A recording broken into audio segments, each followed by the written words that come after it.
merci à vous d'être là. Le propos de cette petite discussion va tourner autour du massage. Et particulièrement, je m'adresse aux masseurs kinésithérapeutes. Le massage est un des actes premiers de l'état de santé, en tout cas de la maintenance de l'état de santé. C'est l'histoire qui nous le montre depuis des millénaires.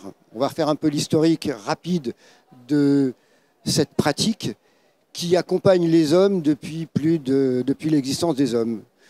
Je suis à peu près sûr que l'homme des cavernes qui, en se relevant, s'est cogné la tête, a dû se frotter la tête en disant « Ah, mais ça fait du bien quand je frotte et quand je masse ». Et je crois que le massage a dû partir de là.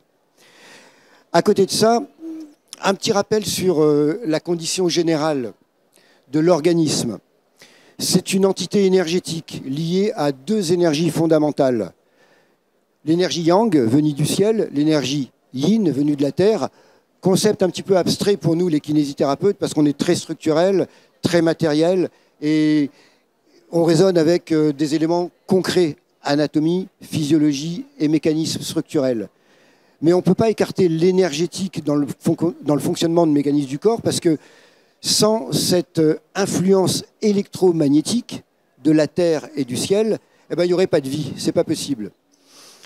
C'est les principes universels des lois de la nature. Et le petit homme ne déroge pas à cette énergie fondamentale des lois de la nature. Bien. On n'a pas que ces bonnes influences, on a toutes les autres influences qui nourrissent le corps, mais peut-être pas de la meilleure façon. Le stress, la pollution, le bruit, les charges, les contraintes, la fatigue, tout ça fait que le corps accumule beaucoup de charges et que la vidange ne se fait pas forcément dans l'équilibre des entrées et des recettes par rapport à la quantité d'informations. Et quand c'est trop, c'est trop. Ça veut dire que le corps n'est plus en mesure de pouvoir réagir. C'est la fatigue, c'est le stress, c'est le burn-out. Le corps a une capacité d'adaptation incroyable. Mais encore une fois, quand il y a saturation, il n'y a plus de moyens de contrôle. Donc il faut trouver des voies d'ouverture pour pouvoir libérer le corps de ces tensions. Alors il en existe, hein. Le yoga, la marche, le plaisir, l'activité physique, le mode de vie, tout ça sont des facteurs bienfaisants. Mais ce n'est pas suffisant. Il manque encore, quand le corps est saturé, une force extérieure, la nôtre, nous, les praticiens bien-être, pour aller fouiller dans l'état, pour pouvoir modifier l'état. Et il n'y a que le massage, la thérapie manuelle qui peut le faire. La santé, pour être en bonne santé et pour avoir un état de bien-être, il y a quelques conditions nécessaires et indispensables à cet équilibre très subtil. Et la santé, c'est un nombre de ressources que le corps a, individuelles, personnelles, parce qu'on est tous à même de s'occuper de notre propre santé, mais c'est aussi de mettre en bonne marche le contexte social, parce que sans le social, eh bien, c'est l'isolement, et l'isolement n'est pas bon pour la croissance et pour l'évolution. Et le contexte, au-delà des capacités physiques, le contexte mental. Aujourd'hui, avant on parlait du mal de dos comme étant le mal du siècle, aujourd'hui le fléau pour l'espèce humaine, c'est le psycho, c'est le burn-out et c'est la fatigue. Ce n'est pas des forces traumatiques qui viennent déranger le corps, c'est des accumulations d'environnement extérieur, psychologique souvent, mais l'idée, elle se matérialise dans le corps ensuite concrètement. Et c'est là où elle fait des dégâts. Donc c'est le psychosomatique. Et on est à même, nous, de pouvoir améliorer cet état-là, de façon à pouvoir régénérer les situations. Il faut recycler les états. Thérapie du bien-être. Donc cet équilibre subtil entre l'aspect physique, l'aspect mental et le côté social. Et il ne manque pas grand-chose pour que le déséquilibre s'effectue. Mais on a des moyens d'intervenir. Et les moyens d'intervenir, ils sont depuis la nuit des temps. Alors, il y a 6000 ans, le berceau du massage, c'est l'Ayurveda, l'Inde. Et puis, il y a 5000 ans, le massage chinois, le Tuina, la digitopression. le shiatsu, à peu près 4000 ans d'âge, qui est devenu et revenu un peu à la mode dans les années 1980, avec un décret européen qui affirme aujourd'hui et qui donne la crédibilité aux techniques énergétiques et au shiatsu. La réflexologie plantaire, on retrouve des tablettes de réflexo avec le territoire des zones parfaitement définies. Il y a plus de 12 000 ans au Pérou. On retrouve les mêmes traces en Égypte, il y a plus de 5 000 ans. Donc, tout ce décodage des mécanismes de fonctionnement du corps ont été faits par nos pères. On peut leur faire confiance. Une difficulté à la reconnaissance de ces pratiques par le monde occidental et par la médecine, parce que s'il n'y a pas de preuves scientifiques, on ne valide pas. Mais en Asie et dans d'autres contextes, c'est le constat qui prime. Et on constate depuis des milliers d'années que les thérapies manuelles, que le massage, que la réflexologie, la digitoponcture, ça marche. Et on a aujourd'hui, heureusement, des preuves scientifiques qui nous permettent de dire que le toucher est générateur de changements, tant sur le plan endocrinien, production hormonale, les endorphines, libération des états inflammatoires, on a des preuves, évidemment sur la qualité du sommeil, la dispersion du stress, l'amélioration de la condition musculaire, articulaire, cutanée. On a toutes les preuves scientifiques aujourd'hui pour affirmer que le massage est qualitatif et qui nous permettent de régénérer les gens qui sont un peu dans la saturation et qui ont un corps déconnecté. On sait aujourd'hui que le corps est câblé. Il y a des points réflexes et des points neuromoteurs partout. Ce sont des potentiomètres. Alors, deux grands principes, c'est ou hyper, trop chargé, ou hypo. L'idée, c'est de tenter de les équilibrer et d'harmoniser ces points de tension. Ils sont accessibles, on les a sous la main. Il faut juste savoir où ils se trouvent pour pouvoir les localiser. Mais même au feeling et en intuitif, un praticien masseur bien-être va pouvoir repérer des zones de tension. Quand c'est dur, il faut le rendre un petit peu plus souple. Bon. Donc on a de l'Ayurveda il y a 6000 ans au massage suédois dans les années 1800, au drainage lymphatique dans les années 1900 jusqu'à nos jours, les thérapies manuelles et les massages ont toujours été bienfaisantes pour la maintenance d'état du corps, en prévention santé et en curatif aussi, parce que quand il y a pathologie, ces techniques-là permettent de traiter. Mais en amont, toutes ces techniques permettent de prévenir l'état et donc de renforcer. Et globalement, là encore, études scientifiques à l'appui, on booste le système immunitaire, système d'autodéfense. Bon. Ce serait dommage de ne pas employer des techniques naturelles, soft, qui apportent du plaisir et de la détente au bénéfice d'un bien-être, quoi. Alors, on retrouve dans le monde, et il n'y a pas un endroit dans le monde qui n'a pas sa spécificité. Le Japon, le shiatsu avec la pression, le californien aux États-Unis avec les grands glissés, le massage coréen en Corée avec les balancements, la digitoponcture, c'est de la pression, le massage suédois avec du modelage.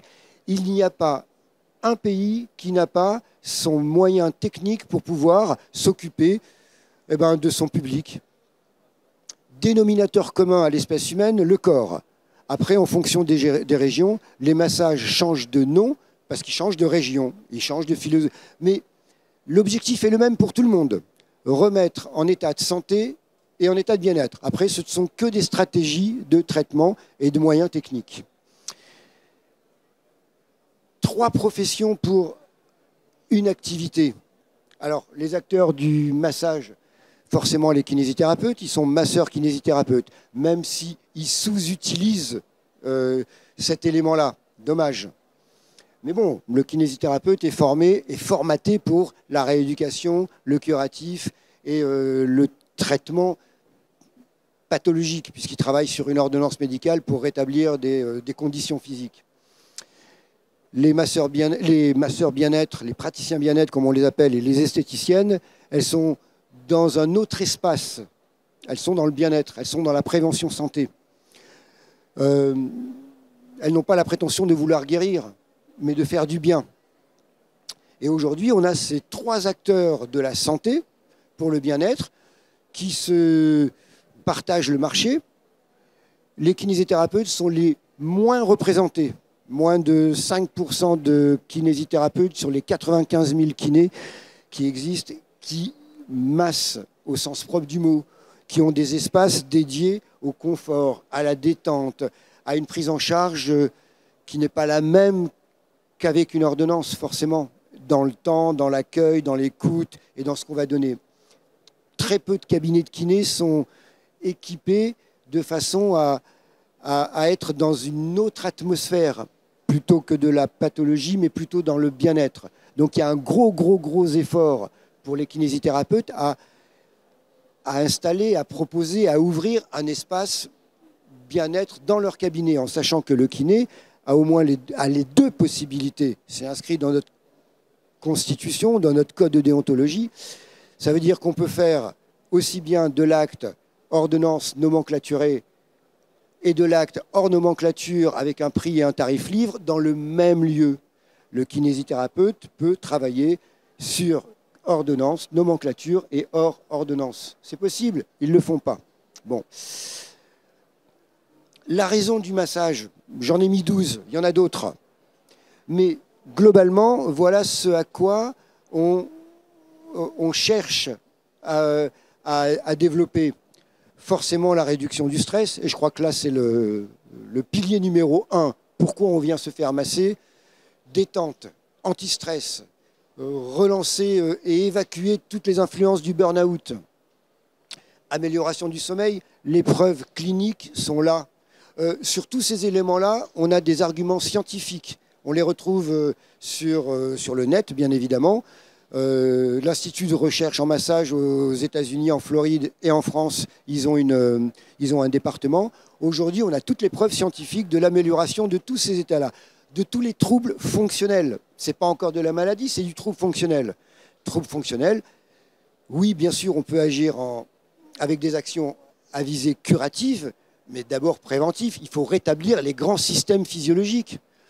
La réflexologie nous le donne, parce que la réflexologie, sa cible, c'est que les systèmes physiologiques, c'est que la normalisation des systèmes physiologiques. Et les cartes existent. Les cartographies de réflexo-facial, plantaire, vertébrale, viscérale, on a tous les éléments, on a toutes les plages pour pouvoir rétablir les bons équilibres dans la situation d'une zone, que ce soit un point réflexe ou un territoire réflexe. Il faut y mettre les mains, il faut équilibrer. Évidemment, ça permet de développer aussi, quand on a l'habitude de se faire masser, de prendre du plaisir et de la détente. Et à la question « Pourquoi allez-vous faire masser ?» quand on pose cette question aux gens, c'est pour kiffer, pour le plaisir, pour la détente, pour l'évasion. On a besoin d'avoir, à un moment donné, une boucle un souffle vital. Le stress, les gens tournent entre avoir pour faire, faire pour avoir, et ils tournent sur une boucle à 2 branches. Asphyxie. Si on n'a pas, comme le modèle sportif de haut niveau, si on n'a pas une boucle de récupération et de régénération, à un moment donné, on a épuisé ses ressources. Donc, avoir de la capacité pour faire et développer ce qu'on a à faire, mais il faut récupérer derrière. Le massage, l'institut, le cabinet de kiné est là pour ça. C'est un sas de récupération où, une fois rentré entre avant et après un massage, on n'est plus le même. On a changé l'état de tension, on a changé la dynamique des fluides, on a changé l'influence et le niveau de l'influx nerveux. On a tout rétabli pour remettre en ordre les 2 grands systèmes, le sympathique et le parasympathique. Les systèmes autonomes, c'est eux qui nous permettent... Parce que quand ils s'emballent, ceux-là, on n'a plus de contrôle. On n'a pas l'action volontaire pour les contrôler, ceux-là. Mais quand ils ont chanté, laisse aller mon grand, il faut courir, mais il faut rattraper les éléments.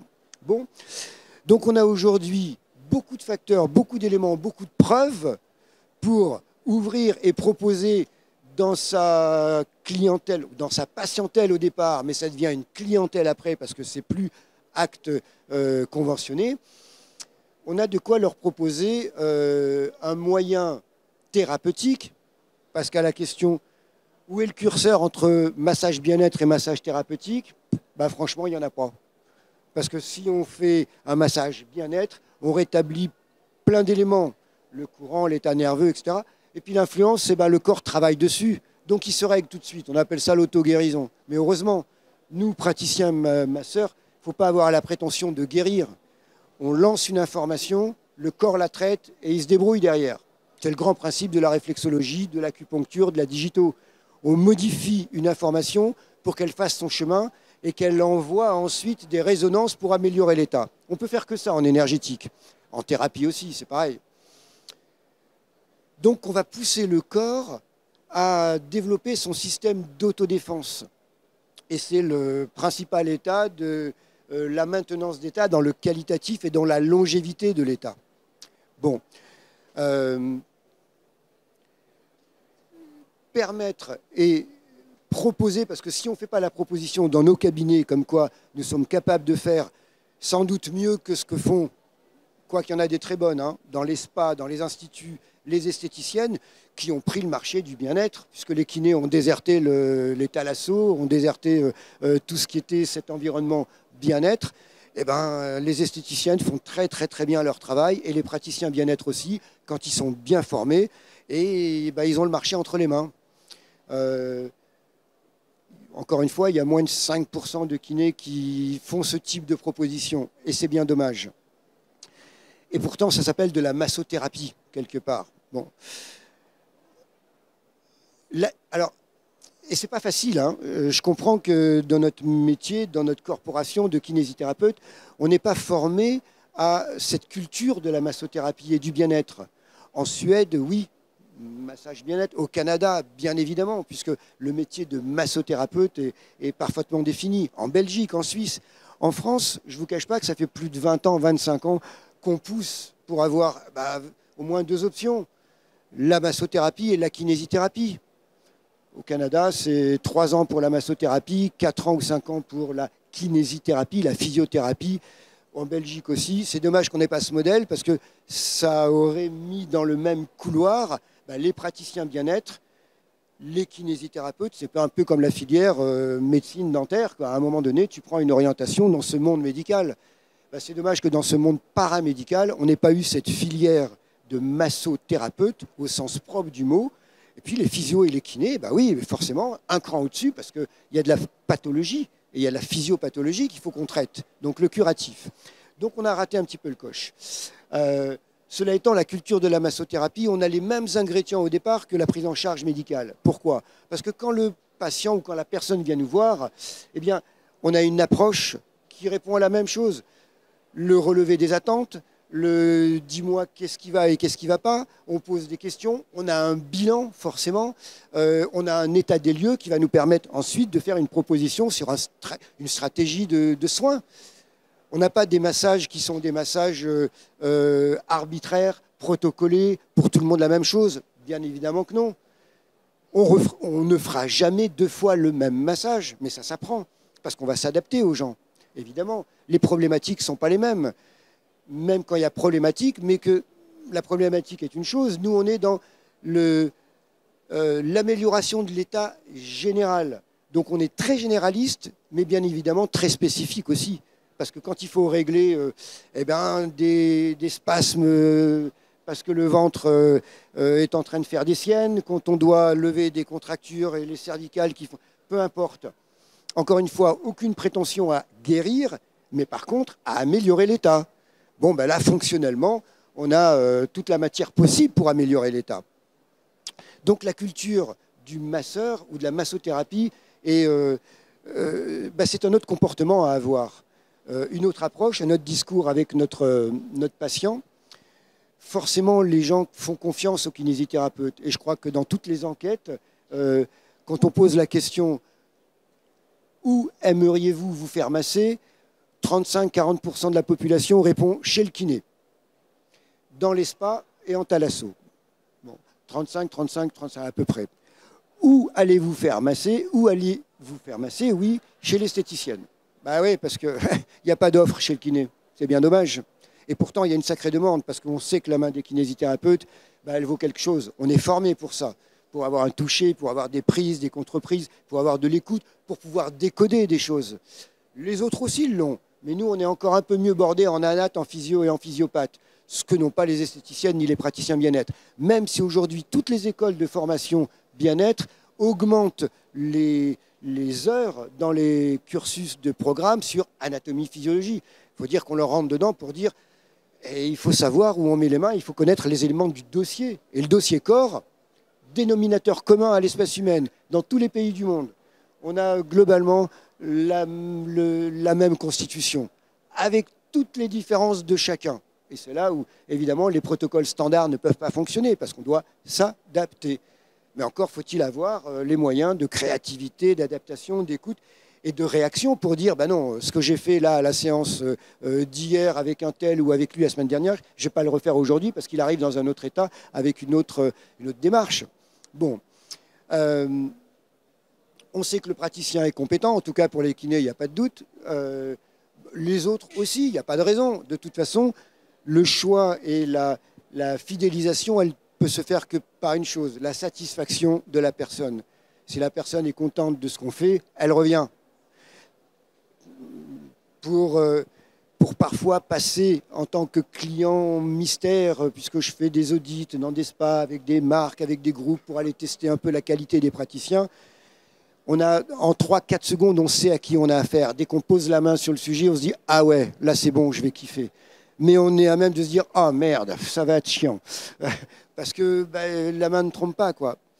Et on sait que la main du kiné, elle a un bon rapport de confiance et de production d'effets, c'est sûr. Encore une fois, tous les kinés ne sont pas des masseurs. Hein. Heureusement, il y a au moins 70-80% des kinés qui ne s'orienteront jamais vers cette voie-là. Parce que ce sont des thérapeutes, c'est du curatif, c'est de la physiothérapie, c'est de la rééducation. Heureusement, tant mieux, on en a besoin. Mais il y a une petite frange de kinés, et je les vois, puisqu'on fait des formations avec les kinés, qui nous disent « Mais bon sang, on ne trouve pas assez de programmes de formation bien-être qui nous permettent de faire de la prévention santé et d'ouvrir, comme les spas, comme les instituts et comme tous les autres, et de faire j'allais dire des médispas. Oui, peut-être, et pourquoi pas. Et ce dont je suis persuadé, c'est que entre le spa, l'Institut esthétique et le cabinet de kinésithérapie, il y a encore une place pour les kinésithérapeutes pour monter des espaces bien-être. Et il y a cette place qui est libre. Il y en a quelques-uns qui l'ont monté. Hein, et croyez-moi, tous les centres qui ont mis un peu d'action pluridisciplinaire dans les moyens, yoga, méditation, pilates, réflexo, massage, ça cartonne. Ça cartonne parce que ce sont des lieux où on va se ressourcer. On n'est plus dans un contexte de « ah, j'ai mal », c'est « ah, je vais bien », quoi. C'est bien. Tous ces centres-là fonctionnent, mais bon, les rapports financiers n'ont aucun équivalent avec l'activité d'un kinésithérapeute, parce qu'entre juste question économique, quoi, entre un acte de kiné en AMK à 16 et quelques euros la séance d'une demi-heure, s'il fait ça dans les règles, et une pratique d'un massage dans le même temps, allez, on va dire la demi-heure, eh bien, une esthéticienne, un praticien bien-être prendra 60 à 70 euros le même temps. Et le kiné, en ordonnance, il prendra 16 euros. Dommage, c'est pour ça qu'il démultiplie ses actes et qu'il prend parfois 2-3 personnes. Mais on n'a plus le rapport de qualité de soins. Et ça, vous le savez bien, même si on sait qu'on fait quand même du bon travail. Mais on n'a plus ce temps de confort, cet espace-temps qui nous permet de verbaliser, de passer du soma, du corps au psycho, parce que les gens verbalisent. Et bien évidemment, quand on a déblayé le terrain et quand on fait du ventre ou quoi et que ça déborde, et c'est pour ça qu'on le fait, pour que les gens lâchent un petit peu leurs contraintes, il faut déverser. On est dans la régulation, on est dans l'harmonisation, on est dans la verbalisation. Et je peux vous assurer que l'anxiété, la douleur, la contrainte, on la diminue largement parce qu'on a deux actions thérapeutiques directes et verbalisation. En premier ou en deuxième, pour remonter dans le temps, Freud, Reich, toute cette époque de l'analyse transactionnelle, de la verbalisation, la bioénergie, même Freud en action psychanalytique, commençait d'abord par le massage, c'est écrit en toutes lettres dans ses pratiques, pour pouvoir détendre les gens et ensuite passer à de la verbalisation. Et donc il commençait par le non-verbal et ensuite verbalisation. L'école de Reich, c'est sortir les gens de leur cuirasse corporelle, ouvrir la cuirasse corporelle pour libérer les émotions, pour libérer toute cette charge psychotraumatique qui est accumulée, qu'on n'arrive pas à dégager. Eh bien, nous, on est à même d'ouvrir des portes d'énergie. On est à même de pouvoir libérer le champ et de permettre aux gens d'aller mieux. Donc, on a vraiment une culture du massage qui est à revoir dans notre pratique, si on s'oriente évidemment dans ce type de prise en charge, qui est hyper valorisante parce que c'est concret et c'est immédiat et c'est tout de suite. Les gens sur une table, vous leur faites du bien. On nous dit merci à nous les kinés chaque fois que les gens sortent de notre séance parce qu'on fait du bien. Mais là encore plus, parce que là on est reparti dans un reconditionnement psychocorporel, ce que ne fait pas la rééducation. La rééducation, elle est analytique. Nous, on est global. Bon, donc tout ça à prendre en compte permet d'avoir une diversité professionnelle de pratiques pour ouvrir un autre axe de notre champ de développement professionnel. Avant le massage, c'était une tendance. C'est aujourd'hui une évidence. C'est une évidence parce que toutes les études cliniques et toutes les preuves scientifiques nous arrivent de toutes parts pour dire « mais oui, on a à sa simple expression avec le toucher le moyen de pouvoir booster le corps, favoriser, provoquer la physiologie. On va provoquer la physiologie.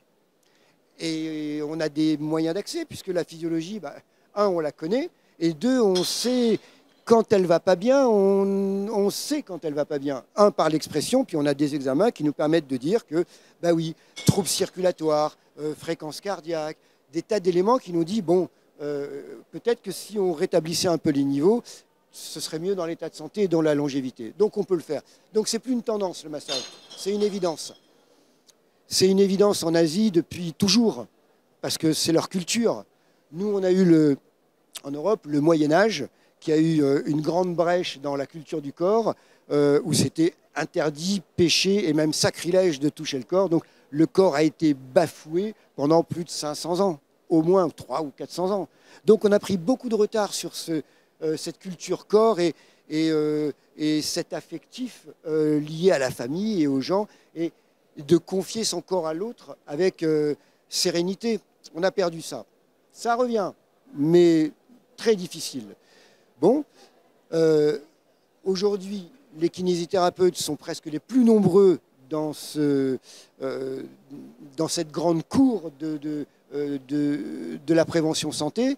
Et encore une fois, il n'y a que 3-4% de masseurs qui s'investissent. Alors, il y en a souvent, il y a des rebelles qui disent c'est pas leur job aux esthéticiennes, aux praticiens bien-être, c'est pas leur job, le massage, machin, réservé kiné. Bon, ça fait longtemps que l'exclusivité a explosé pour les masseurs. Heureusement d'ailleurs. Mais bon, puisque tu ne le fais pas, n'empêche pas l'autre de le faire s'il est bien formé et si c'est cadré. Bon. On est à peu près dans ces eaux-là. 5 grands domaines dans la prise en charge bien-être. 5 grands domaines. Je l'ai appelé la DREAM, et on fait la DREAM formation. Drainant, relaxant, énergisant, amincissant, modelant. Quand une personne pousse la porte d'un cabinet, d'un institut ou d'un spa, elle a 5 demandes possibles. Je veux de la circulation, je veux de la légèreté parce que je me sens plus, je suis grosse, je suis compacte, je suis gonflée et ça ne va pas. Donc, ok, on peut apporter les moyens de libérer la circulation. Ça marche, c'est que de la mécanique. Alors, pas de raison. Sauf problème pathologique particulier, mais sinon ça marche le drainage. La personne qui pousse la porte de l'institut et qui dit « moi je veux que de la détente, je suis fatigué ou je suis trop énervé, détente ». Ok, facile pour nous de pouvoir provoquer la détente. Ou bien celle qui est trop fatiguée qui dit « j'ai besoin d'un coup de boost en énergie, mais je peux te faire grimper au plafond ». On a les techniques pour ça. La silhouette, le corps, oui, on peut améliorer, bien évidemment, en fonction de l'environnement, mode de vie, activité physique, alimentation. Bon, il y a beaucoup de facteurs. On n'est pas les sauveurs du monde avec simplement nos techniques. Tout ça fait partie d'un grand élément qui appartient à la personne, tant pour sa responsabilité individuelle de mieux manger, de mieux bouger, de mieux penser, patati. Mais on est des coachs, nous, là-dessus. On peut coacher les gens pour les orienter et pour leur permettre d'aller mieux. Et qui mieux que le kinésithérapeute pour donner des conseils? C'est comme le...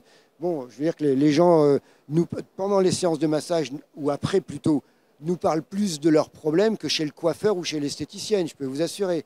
Et quand ils ont confiance en nous, parce qu'on a été fouillés dans le corps et qu'on a mis les mains dans leur histoire, eh ben, ils nous livrent leur histoire. Bon, on ne prend pas parti, mais on les oriente, on peut les conseiller. On a ce rôle-là. Le modelage, aujourd'hui, le milieu du sport, il a toujours été les premiers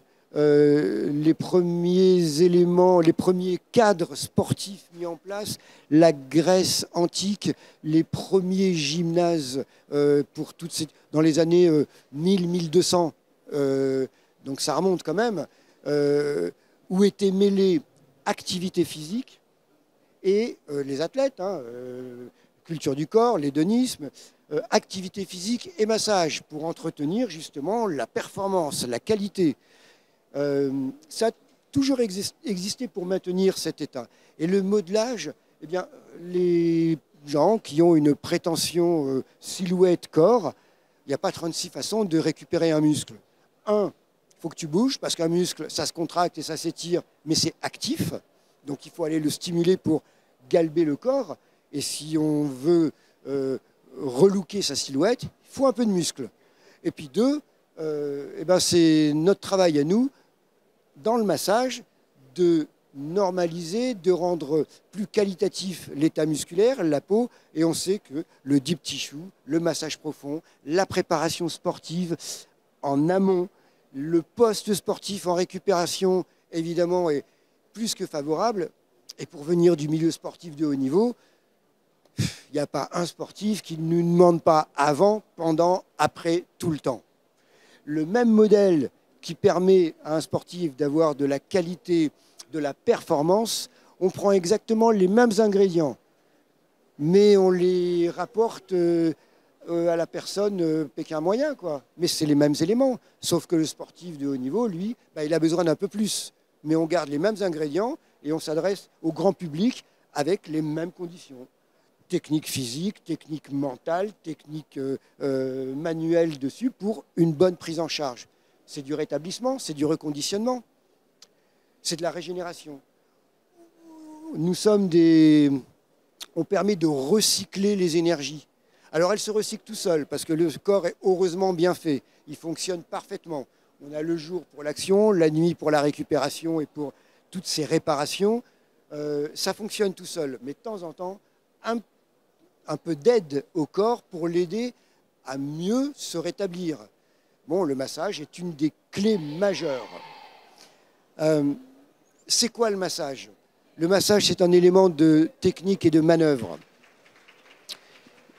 J'appelle ça le solfège du massage. Comme on a en musique do, ré, mi, fa, sol, la, si, do, avec la gamme technique des notes, toutes déclinées en mineur, en majeur, en sixième, en septième. On peut donc jouer avec toutes les influences de technique et manœuvre, avec nos notes à nous. Notre gamme, c'est quoi? Pression, glissé, modelage, pétrissage, percussion, palpé roulé, étirement. Voilà nos éléments techniques. En sachant que, d'un point de vue physiologique, chaque manœuvre de massage a une incidence très spécifique sur la physiologie.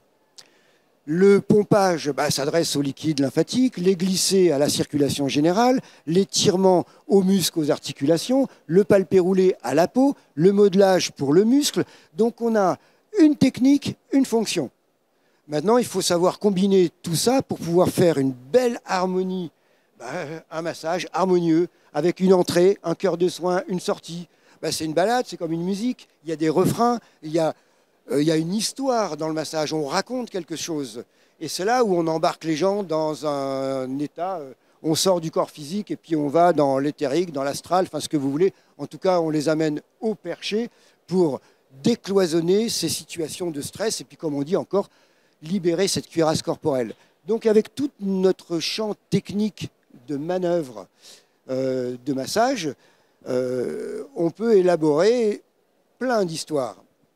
Lesquelles, si on utilise une manœuvre, ne serait-ce que la pression, pression, eu égard au shiatsu, aux tailles, 2 manœuvres, pression, étirement. Avec 2 manœuvres, On rétablit l'ensemble. Massage californien, dominante manœuvre, les grands glissés. On n'a pas besoin de faire trop de modelage, des étirements qui sont fondamentaux, mais la dominante manœuvre, 80% de la technique, c'est les grands glissés. On fait du drainage lymphatique. Ok, 80% de la technique, ça va être des pompages, des répulsions, des glissés. Bon, à chaque thème, à chaque rubrique, à chaque typologie, on a un ensemble d'assemblage de techniques avec 2-3 manœuvres. On fait l'histoire. Maintenant, on enrichit nos techniques et dans un massage complet, type détente, régénération, revitalisation, reconditionnement, eh bien, en plaçant tous nos éléments, pression, percussion, vibration, qui ont tout, encore une fois, une incidence sur la physiologie, eh bien, on offre à notre client ou patient le meilleur des moments parce qu'on va complètement déprogrammer l'état dans lequel il est arrivé pour qu'il se retrouve dans un état plus fonctionnel, forcément, et plus libéré. En règle générale, le massage est libérateur. Il est libérateur. Quelques chiffres. Tout à l'heure, je vous ai dit, mais à la question dans les sondages et dans les enquêtes, où aimeriez-vous vous faire masser? On pose les questions au public. Chez le kiné, dans un spa, en thalasso, globalement, et chez les esthéticiennes. Où allez-vous vous faire masser? Encore une fois, très peu chez le kiné et la majorité chez l'esthéticienne et dans le spa. Bon, on a quand même quelque chose à récupérer, quoi. Mais encore faut-il pouvoir fournir une offre et avoir une offre qui soit valable, acceptable, agréable. Et ça, le kiné, dans le contexte du lieu, eh bien, il a relooké sans doute son cabinet pour le rendre agréable. Des bonnes odeurs. Il faut arrêter les lumières au plafond dans les salles pour avoir des lumières indirectes et ne pas avoir des spots qui te traversent les yeux. Des petites odeurs, un bouquet de fleurs, des choses comme ça. Le kiné, il a du mal à habiller et à rendre un peu cocooning son espace. Mais il peut y avoir une pièce dédiée pour ça. Et croyez-moi que ça change tout. On vient de pousser la porte d'un centre où ça fait plaisir d'y rentrer et qu'on découvre et qu'on a vraiment un changement d'environnement. Ça y est, la détente a déjà commencé. On est dans un autre monde. Le kiné doit faire un effort pour que son patient, en poussant la porte, se trouve ailleurs. Bon. Attention, je parle de prévention, santé, de bien-être. Le curatif, c'est encore autre chose. C'est un autre environnement, j'en conviens. Bon, quelques chiffres balancés comme ça. Il faut savoir que la prévention santé, le bien-être, c'est le chiffre en croissance économique le plus fort de ces 10 dernières années. Et il est prévu pour ces 10 prochaines années que ce soit encore la pente exponentielle la plus raide dans la montée. Le bien-être, d'un point de vue économique, génère plus de milliards que LVMH, Vuitton, Cacharel et toutes les grandes marques de luxe. C'est des milliards. Bon, ça veut dire que, bien sûr que la vie est difficile, les moyens aussi, mais on s'aperçoit que l'investissement pour sa santé, les gens ne regardent pas ou regardent moins. Parce que si c'est bon, ils y reviennent forcément. Et ils font l'effort. Et quand on parle de massage bien-être et de prise en charge anti-stress, etc., à un moment donné, une fois que le gros de la situation a été déblayé, notre prise en charge pour la maintenance d'état en bonne énergie, c'est quoi? Si on voit les gens 8 à 10 fois dans l'année sur notre table, mais ça suffit. Toutes les 3 semaines, un mois, on fait un recyclage. C'est un cycle. Entre 6 et 8 fois, mais les gens, ils adhèrent. Donc, on a peut-être au départ une concentration de séances pour modifier un peu l'état et puis tenter de le normaliser. Mais ensuite, la proposition, ce n'est pas une cure, non. C'est régulièrement, une fois par mois, une fois tous les 2 mois, viens sur ma table et on change. Tu me laisses toutes tes tensions, tu me laisses tout ton stress ici et le cabinet est fait pour ça. Et tu repars, tu n'es plus neuf. Et c'est comme ça qu'il faut prendre les choses. Et d'expérience dans ma pratique, et je vois mes confrères qui pratiquent comme ça, qui me disent, écoute Gilles, j'ai un fond de tarte dans ma clientèle qui fait que j'ai une visibilité de gens qui prennent rendez-vous et c'est balisé sur 3 mois, sur 6 mois. Et je sais qui vient dans 1 mois, dans 2 mois, et on fait là, alors pour autant de la fidélisation, mais on rend service aux gens parce qu'ils savent où aller quand ils en ont plein le dos, quoi. Et on est à même de pouvoir, à l'immédiat, encore une fois, c'est de l'immédiat. Alors pour ceux qui ont des techniques en plus complémentaires entre la biokinésie, l'ostéo, le fluidique, l'énergétique, et qu'on amène tout ça dans notre thérapie manuelle qu'est le massage, eh ben on fait autant de curatifs que de préventifs et on traite autant qu'on entretient. Voilà ce que je voulais vous dire sur le massage. Si vous avez des questions, je suis à vous. Quelques minutes encore, je pense. Je ne sais pas si je déborde. Non, je déborde peut-être qu'il y a une autre conférence. Des questions?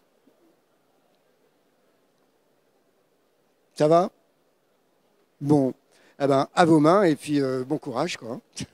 Merci.